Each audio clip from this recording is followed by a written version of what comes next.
más serio, que como habíamos dicho al comienzo del programa, bueno, es la reforma laboral que se aprobó junto con la ley bases y que obviamente tiene implicancias en todos los trabajadores y las trabajadoras o también aquellas personas que se quieran incorporar también al mercado de trabajo. Para eso estamos en comunicación con Julio César Núñez, que es abogado laboralista y muy amablemente nos atiende. ¿Qué tal, Julio? ¿Cómo te va?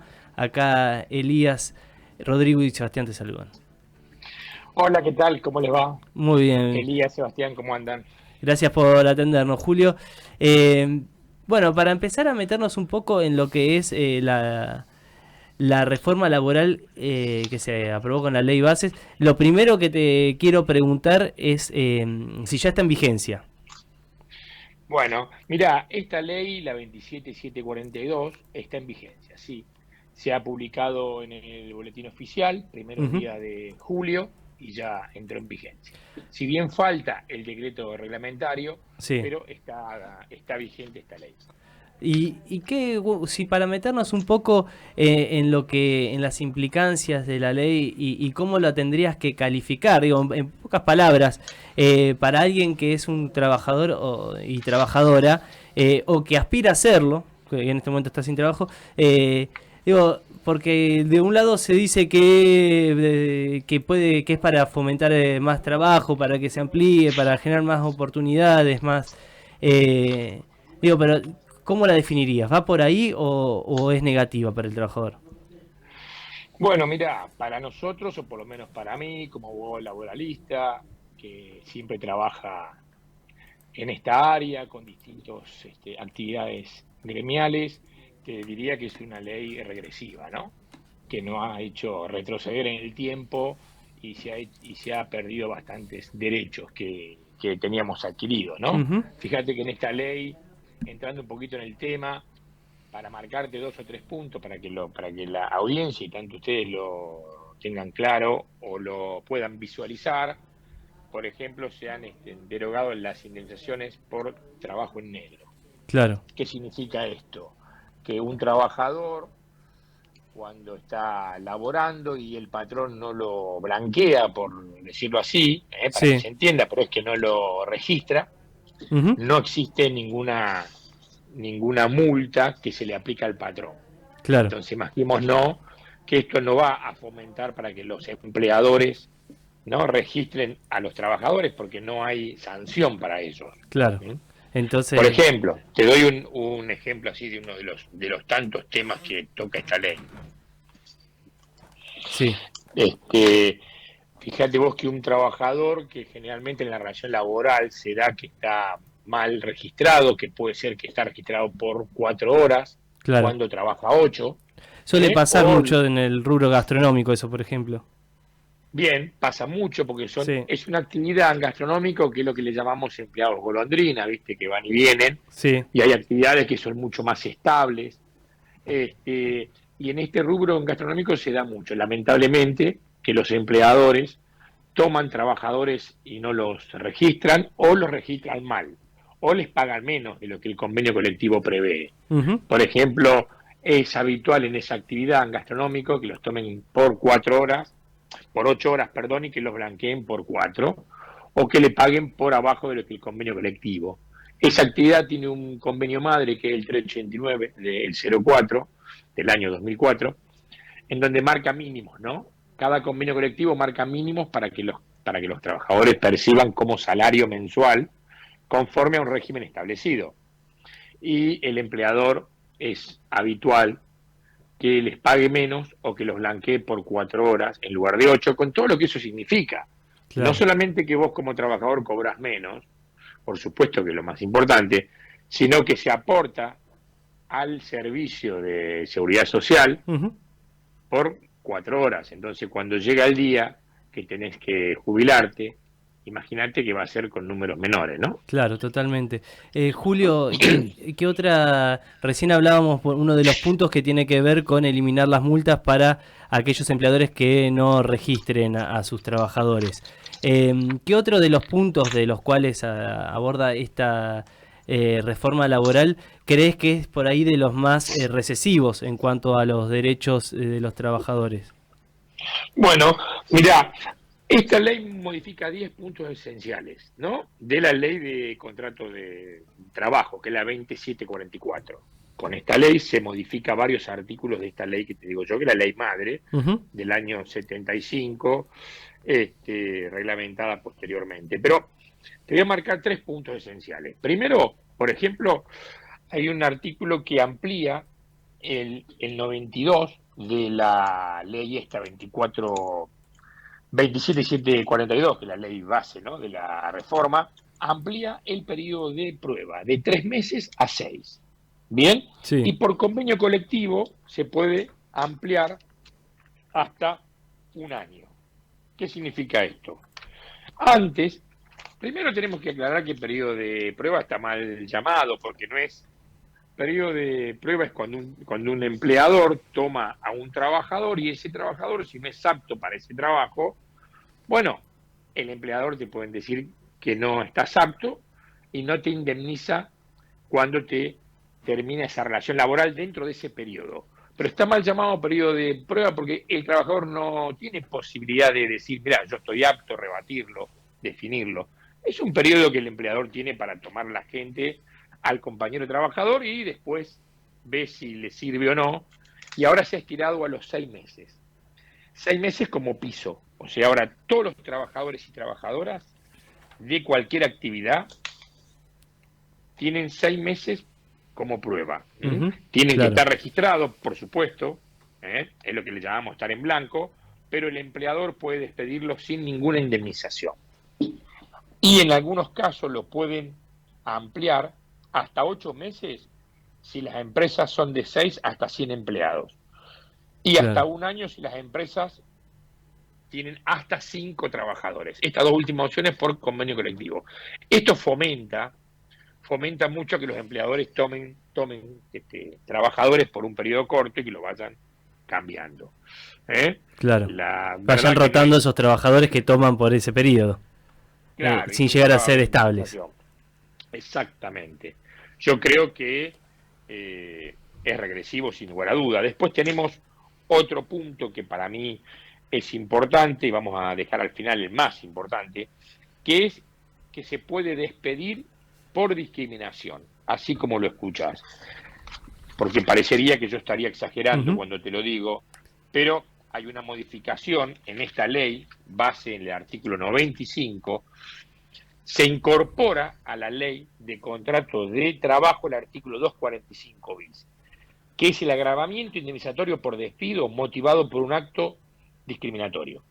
Entonces, ahora un empleador puede despedir, y lo dice textual el artículo 95, originado por motivos de raza, etnia, religión, nacionalidad, ideología, opinión política o gremial, sexo, género, orientación sexual, posición económica, caracteres físicos o discapacidad. O sea, no dejaron nada afuera. Y los últimos dos párrafos los leí, fueron claro. textuales. ¿Sabés? Entonces, Perdón, ¿te Julio, que imaginas? Sí, te sí. interrumpo porque yo cuando había leído ese artículo puntual digo, bueno, una a favor nuestro, porque van a multar al trabajador, perdón, al empleador que despida por discriminación a cualquiera de sus trabajadores, pero en realidad lo que está haciendo es blanquear que puede, es plata nada más, es una cuestión económica, te he hecho por discriminar, te discrimino por cualquier motivo que sea, lo único que tengo que poner, si se demuestra, unos pesos más.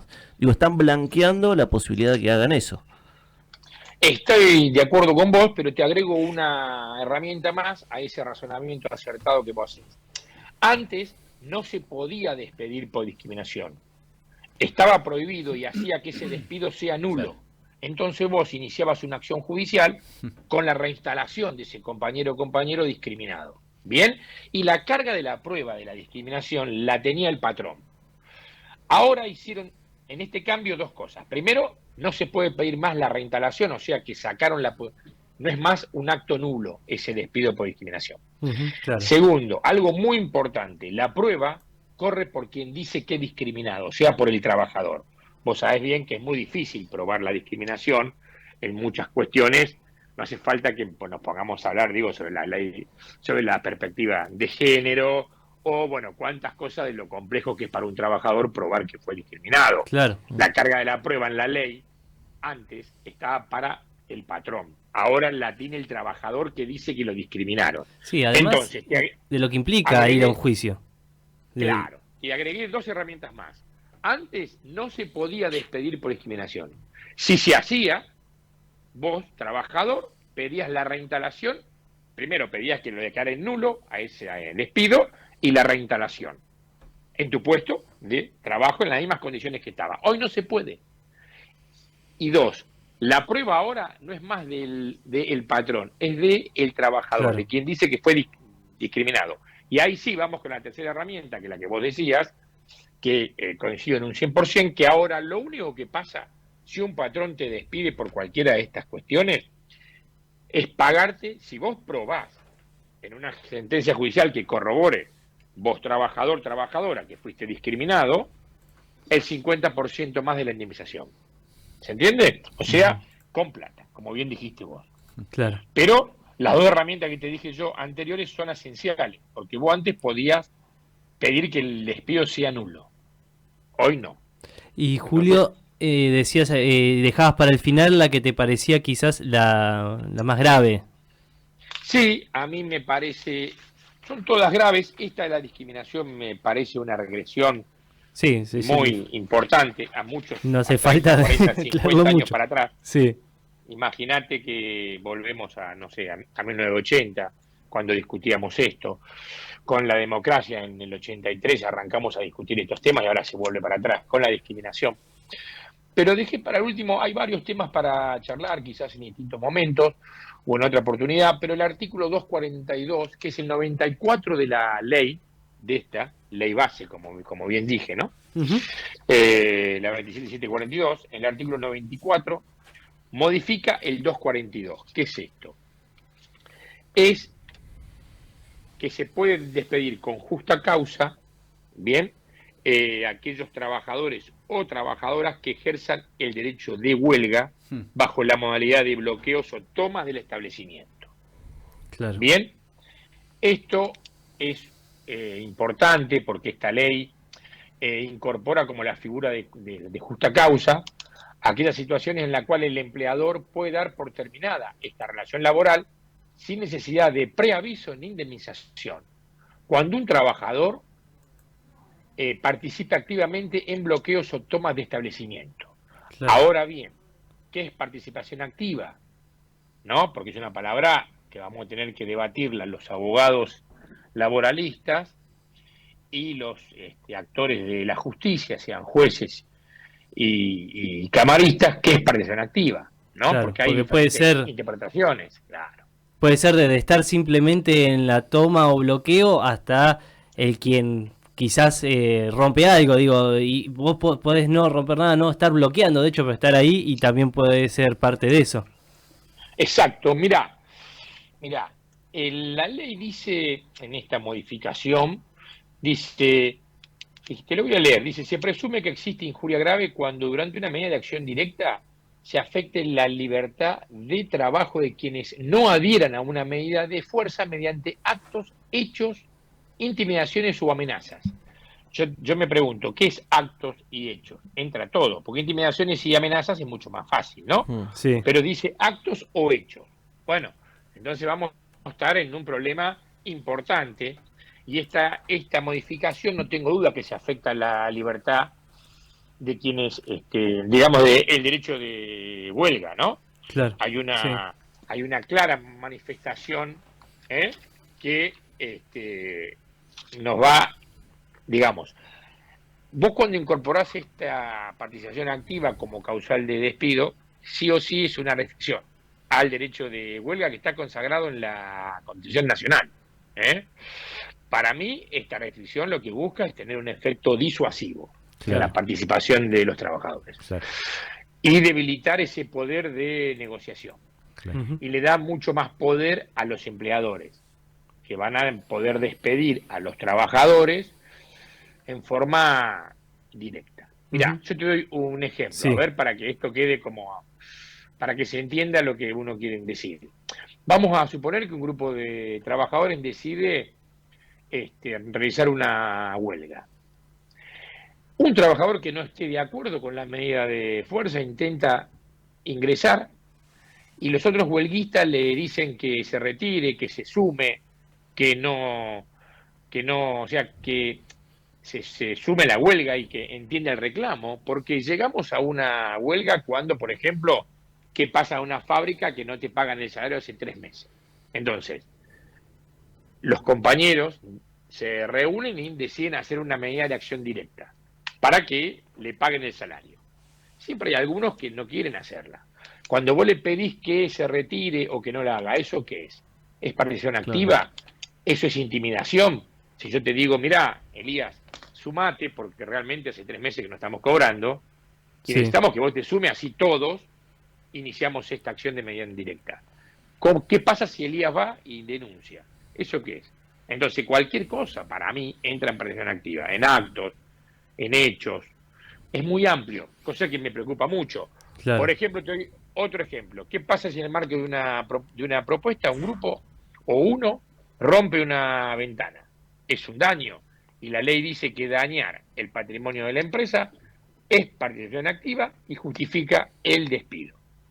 Sí. Vos me decís, Julio, pero romper un vidrio todos sabemos que está mal, pero por supuesto. Sí, Pero ¿qué pasa si en el fragor de la huelga se rompe un vidrio o existen alguna, bueno, porque sí, o también es accidental incluso, no es intencional accidental, Claro, o sabemos lo que pasa en la realidad, en los hechos, que a veces existen del otro lado situaciones forzadas para hacer creer que los compañeros trabajadores que están iniciando o que están en una medida de acción directa hicieron algo mal. Sí, yo empleador mando a romper un vidrio. Yo como empleador digo, bueno, se rompan este vidrio y me dan la excusa perfecta. Es bien disciplinador, ¿no, Julio? Digamos, Claro. esto que estás contando es disciplinador para el obrero, para el trabajador, ¿no? Sin duda, sin duda, ese ejemplo que vos das es lo que yo estaba intentando decir, siempre con el mejor de los cuidados posibles, Claro. ¿no? Para no estar induciendo nada, pero es así. claro. Vamos a tener problemas graves. Esto es disciplinador, esto es una limitación del derecho de huelga, está en la Constitución, es una reforma regresiva que vamos a tener que, bueno, todos los laboralistas y los trabajadores y trabajadoras agudizar mucho el ingenio para defendernos ante cualquier atropello, ¿no? Claro, totalmente. Así que bueno, es una reforma que preocupa, sí. Julio, Preocupa. te hago la última pregunta y te agradecemos tu tiempo para la unión. ¿Era necesario avanzar en una reforma laboral, en introducir modificaciones a la legislación? Mirá, es una pregunta que tendría 2 respuestas. ¿Por qué digo 2? Una es lo que teníamos, es lo que nos venía defendiendo de que esto no sea peor, porque ya tenemos ejemplos regresivos de los años 90. Tenemos ejemplos donde no ha funcionado todas Claro. estas cuestiones que ahora quieren implementar. Entonces, lo que teníamos había que mejorarlo, no empeorarlo. ¿Me seguís? Sí. Entonces, la mal llamada palabra reforma o modernización laboral es lo que sí tenemos que hacer constantemente es debatir entre los empleadores y los trabajadores y trabajadoras, representados por el derecho colectivo, ¿no? Representados por los gremios, mejoras constantes entre ambas partes para que las relaciones laborales haya mucho más trabajo y haya mejor calidad de trabajo, con mejores salarios, por supuesto, ¿no? Ujú. Ahora, en ese último punto que te decía, siempre es bueno seguir trabajando y buscando mejoras, pero no era necesario retroceder.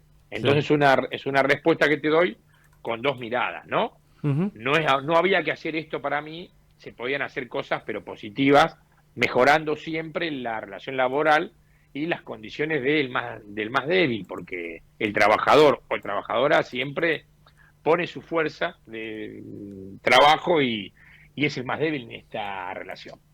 Julio, te agradecemos mucho la comunicación y bueno, seguiremos en contacto. Bueno, gracias a ustedes por el llamado y cuando quieran, estoy. Gracias, un Saludos a abrazo. todos. Julio César Núñez hablaba con nosotros, es abogado laboralista de una larga trayectoria y entre otros de los tantos puntos también es obviamente el abogado, bueno, muy cercano a UTEDIC y quien ayude y asesora. 10 minutos nos separan de las 6 de la tarde, vamos